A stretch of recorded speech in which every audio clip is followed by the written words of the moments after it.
Mantan Menteri Koordinator Bidang Politik, Hukum dan Keamanan Mahfud MD menyinggung ada presiden yang haus kekuasaan dan mencari akan untuk memperpanjang masa jabatannya. Sosok yang dimaksud adalah ex-presiden Zimbabwe Robert Mugabe. Hal itu disampaikan Mahfud saat menjadi pembicara dalam fokus grup diskusi kerapuhan etika penyelenggara negara, etika sosial, dan pendidikan pada Senin 2 September 2024. Awalnya, Mahfud memuji kepemimpinan Presiden ketiga RI, Baharudin Yusuf B.J. Habibie. Mahfud mengatakan, B.J. Habibie seharusnya menjabat sebagai presiden selama 5 tahun. Namun, ia memilih untuk mengakhiri kepemimpinannya hanya sampai pemilu. Jadi saudara, bagi saya etika itu sederhana. Melakukan kebaikan bukan karena kewajiban hukum. Melakukan kebaikan bukan karena kewajiban hukum. Tapi juga sering melakukan kejelekan dengan menggunakan hukum sebagai alasan sehingga tampak benar. Mari kita lihat nih.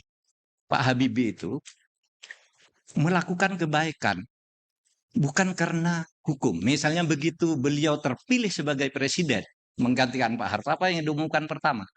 Saya akan memerintah sebentar karena tahun depan akan mengadakan pemilu. Kalau mau ikut hukum, Pak Habibie itu presiden 5 tahun. Sampai tahun 2003. Tapi dia punya etika. Wah, ini saya menggantikan pemerintah yang dianggap rusak, maka saya hanya akan mengantarkan pemilu. Diadakan pemilu. Dia hanya memerintah sampai bulan Oktober. Sesudah Oktober, dia pertanggungjawabannya tidak diterima oleh MPR. Dia menyatakan saya tidak mau menjadi calon presiden. Kenapa? Karena pertanggungjawaban saya ditolak. Loh, diberitahu oleh Amin Rais, oleh Wiranto, Pak, ditolak pertanggungjawaban masih tetap boleh jadi calon presiden dan Bapak akan menang nanti. Tapi kata Habibie, tidak. Saya tidak mau. Karena pertanggungjawaban saya ditolak berarti saya tidak layak dan tidak etis menjadi presiden. Itu kan? Malu. Sebaliknya ada presiden lain yang cari-cari akal untuk memperpanjang jabatan. Jangan ketawa, saudara mengira presiden ini Robert Mugabe. Robert Mugabe di Zimbabwe itu jadi perdana menteri. Merasa tahun depan nih saya habis jabatan, habis kekuasaan saya. Diubah undang-undang dasarnya menjadi sistem presidensil. Dia jadi presiden pertama. Ikut pemilu terus, pemilunya dihitung di rumahnya. Lalu diumumkan dia menang-menang terus sampai diusir oleh rakyatnya. Ya, kita bandingkan Pak Habibie dengan Mugabe saja gitu.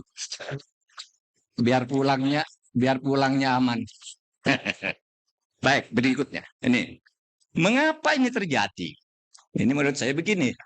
Halaman 2, betul tadi. Berikutnya nih, slide kedua.